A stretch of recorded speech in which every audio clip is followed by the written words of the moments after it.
What is up, Rad Potential YouTube? Welcome to the More You Know Radformational video slash I just wanted to teach you guys something slash ask you some questions. I just wanted to teach you guys something and ask you some questions. If this is some issues that you guys have fought before, but also kind of how I'm dealing with them. Okay?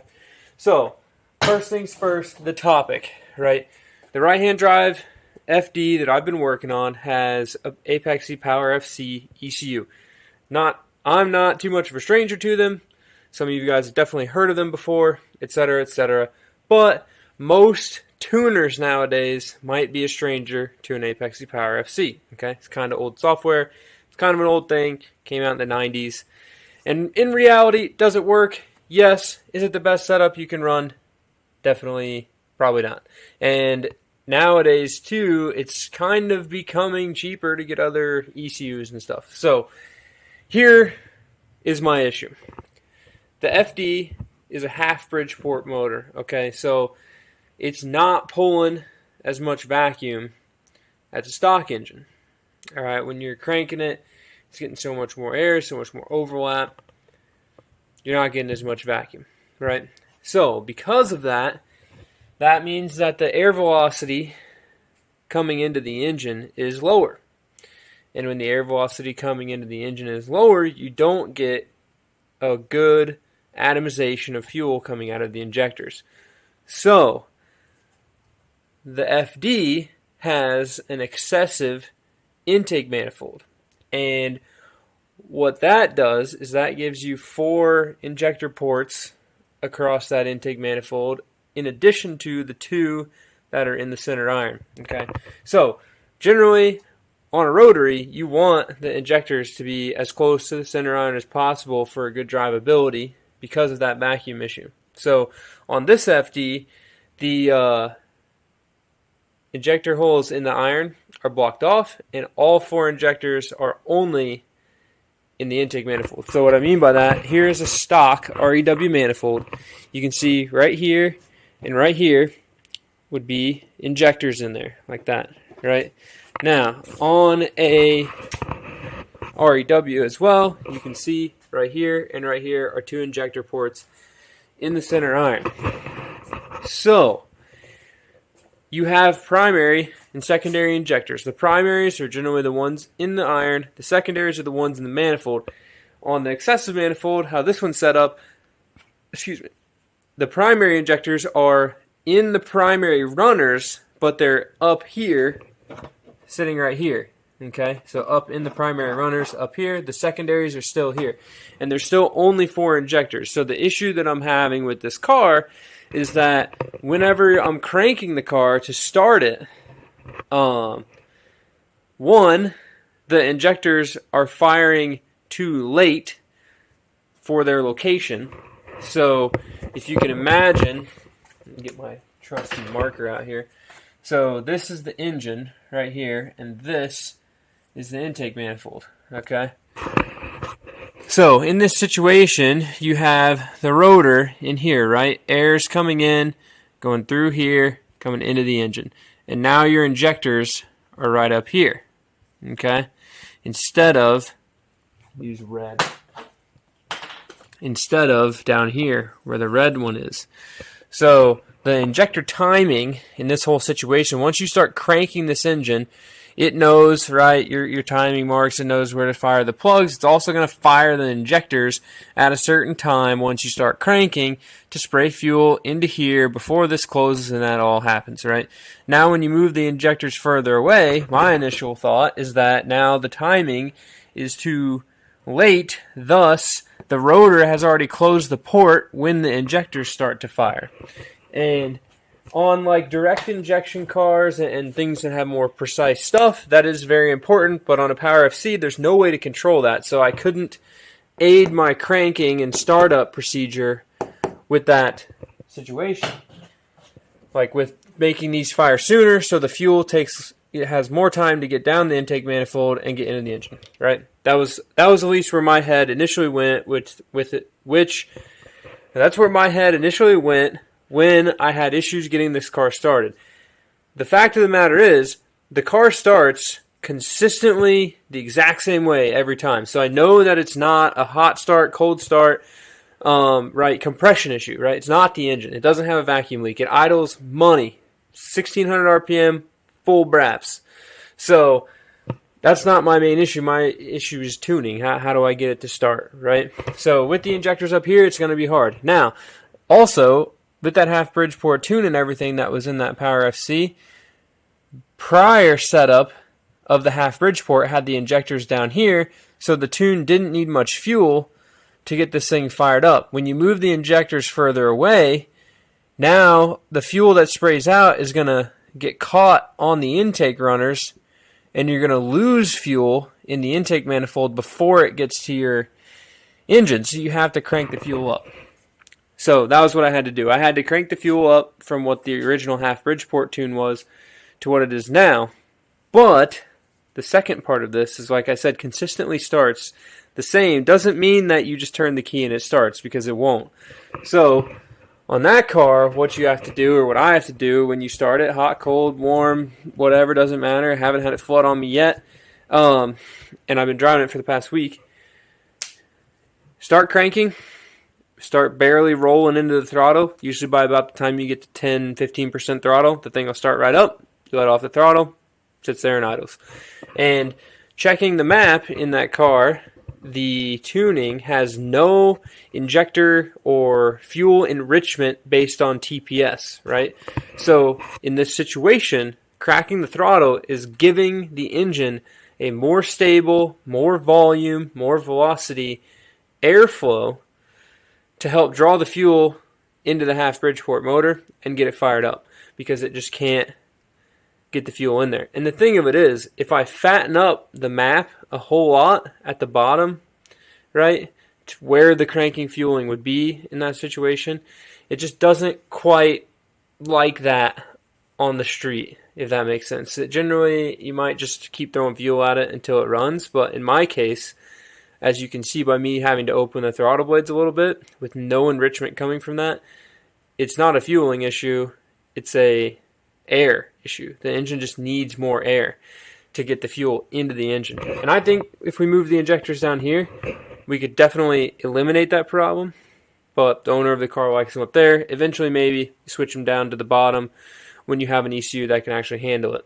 So like a Haltech or anything like that, and I'm trying newer ones, you can have 6 injectors, which is what that excessive manifold is designed for, right? So the excessive manifold is designed for big turbo applications where you still have your primary injectors down here, your secondaries don't cut it, you've got huge secondaries, and you want to add another set of secondaries, so you have 4 up there. So that way when the boost comes on, you can feed it the fuel. So that's has been the last hurdle with the FD per se.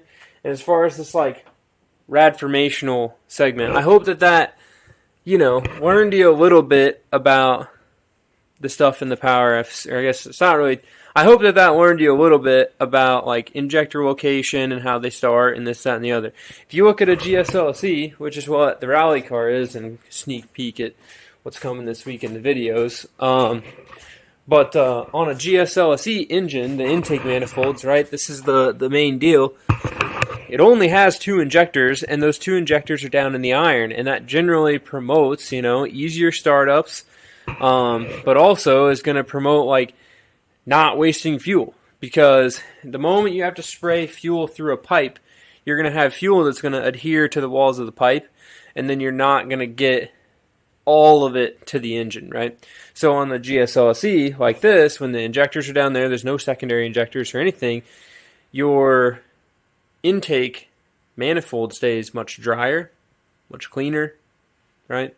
The fuel's getting sprayed in there, and all of that's seeing is just air, right? Now, if you have a car that's pushing oil, or maybe you're boosted or whatever, the fuel coming through the intake could help clean some of that oil and stuff off the sides. Most direct injection, or some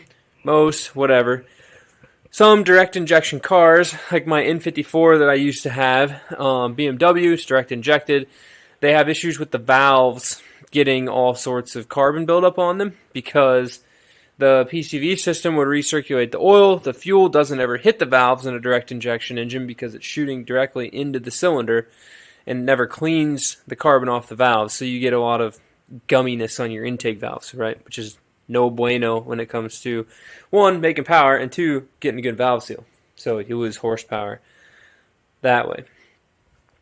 So now, with all that being said, Calvin and I went for a cruise in the Black FD this weekend and worked on some of the tuning stuff. I got the drivability much better with that smaller turbo. I basically had to bring where boost tips in. I had to bring the fuel in sooner. And given we're just breaking in the engine on this car, so I am not by any means, 100% by any means, and I do not aspire to be a car tuner. Okay, I know enough to be dangerous. I understand how all of it works for the most part, and I just don't aspire to, let's say, take on the liability of handing somebody the keys to their car and saying it's tuned, you're good, because it's just not my thing. There's a lot of other more detailed things that go into tuning. There's a lot of things that I have yet to learn, but I know enough, like I said, for this FD to get it broken in, get it fired up. Obviously, the timing stuff, didn't even mess with it. The timing for that half Bridgeport motor from the old tune should be about the same. And, for running a carbureted whatever or tuning your car, I get how timing works. So, I know where the numbers are sitting and made sure it was firing on the right deal and checked it with my timing light, the whole deal, right? So, but those were the issues that we were having with that Power FC is just, and there's cranking enrichment, that you can mess with that as well. But talking to a few, here, this, that, and the other guys that I know that do tuning, they've told me that, it seems like it's just an air issue, and that the best way to overcome that is for me to move the injectors down further into the engine to the regular primary location, because here's the other thing too, getting sciencey, right? As the air comes in through the intakes, and it's coming down the runners, the longer the air stays in that channel, the more stabilized the flow is going to be, right? So if you can imagine like a Bridgeport, right, how they idle, like bop, bop, bop, bop, bop, so that overlap, you've got these pulses sucking air in, more pronounced on the Bridgeport. So the airflow isn't stabilized to get a good mixture to get it to run at slow speeds, right? Once it's brapping away and idling, it's sucking a ton of air in there. It can handle it.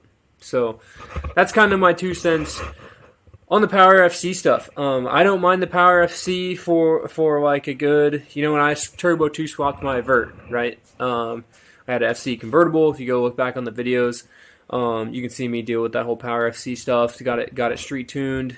Just me doing it. Drove it to Deal's Gap. I used basically the timing table that comes with the Power FC for a single turbo FC, like a turbo 2, and just adjusted fueling as needed. And it was just a stock turbo 2 with stock injectors. I swapped in there. It was on a 6-port block, but nothing crazy. And I was able to get that one figured out, get it running good enough. Went through one set of spark plugs that weekend. The car was super nice. It sat in my basement for a year. Didn't really drive it because I drove other cars because the top leaked, and then I sold it. So, but we got the Corvette now and this, that, and the other. So, the Power FC, like I said, sorry, a little tangent. The Power FC is great for most stock-ish applications, but I think once you start putting bigger injectors in the car, once you go single turbo, once you go whatever, the people I know that have ran them, I've had nothing but struggles fighting them and this, that, and the other, and tuners aren't exactly the best, most newer tuners don't know too much about them, so it's hard to find somebody that can, sauce them up really well. If you do need somebody that can, Phalanx Performance up in St. Louis, my buddy Ernie, used the Power FC for a long time, has been in the Rotary cars for a long time, he understands them, he can make them work, for you, for reasonably decent horsepower applications. Obviously, you're trying to make 600 horsepower, I wouldn't put it on a Power FC, but usually if you're going for that big, you've got a little bit more coins, so you can afford to put a nice ECU in your car. But that's kind of that. So I think, like I said at the beginning of the video, or I don't know if I did say it, but I think I'm going to try to do some more of these, I did one talking about, what you need to rebuild your rotary engine and stuff. But I think I may try to do some more of these, talking through my problems or informational stuff for you guys. Drop any thoughts or tips that you have for the Power FC stuff below. There's a ton of you guys that know a lot more about that stuff than me. As much as having this YouTube channel and putting out all these how-tos makes me seem like an expert, there's still a ton out there for me to learn. So anything you guys can do to help would be epic. And for those of you that tune into all the videos and watch them to the end, here's a sneak peek at the race car with the full panel fitment on it and everything looking tight. We got the mirrors painted and put on there. Door handles are put on there, and then I rebuilt the taillights, so stripped them all apart and got all that stuff fixed. And I'll make a video about that when I do my 99 car, but I got a list of how-to videos that we're going to keep making. So another thing that I want to ask your question, if you did make it this far, this GSLSE fuel injection really sucks. And I've been struggling to make this car run. New fuel pump. I'm putting new injectors in it. I'm going to put a different mass airflow sensor on it.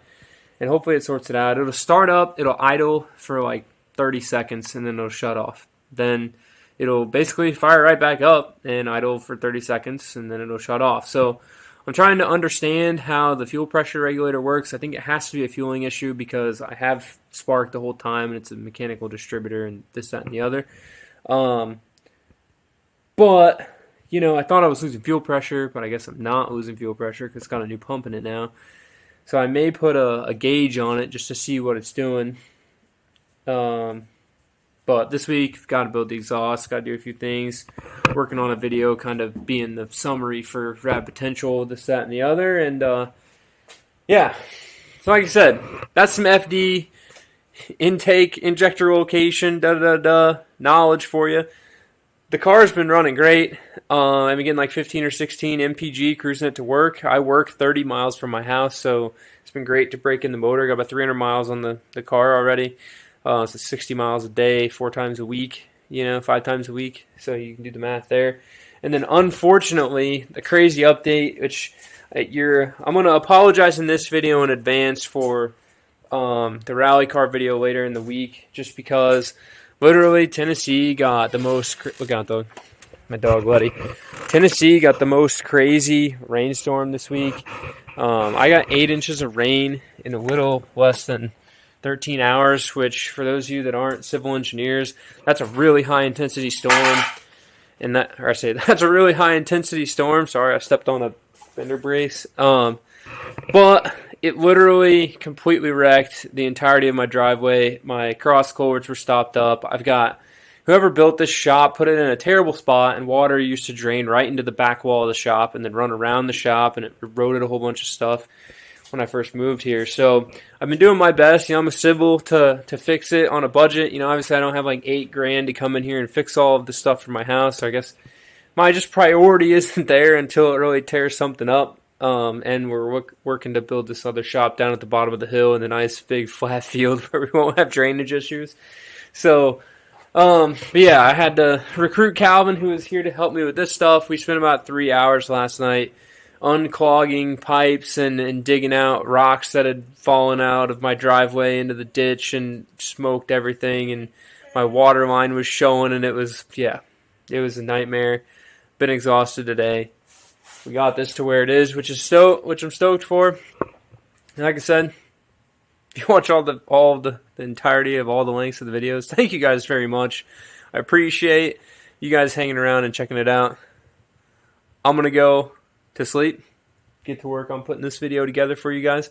And drop a comment below. You want me to talk about anything else? I'm going to try to do some more stuff like this and just find some topic and chat with you guys on Mondays about it. And we will see you guys in the next one. Don't forget to comment below your thoughts on the Power FC stuff. And hope you enjoyed the video. Keep it rad. You ready to go inside? Can you lay down? Lay down. Down. Oh, can you sit? Come up. High five. No, it's double high five. 1. High five. Oh, good girl. Good girl. All right, let's go inside. Peace.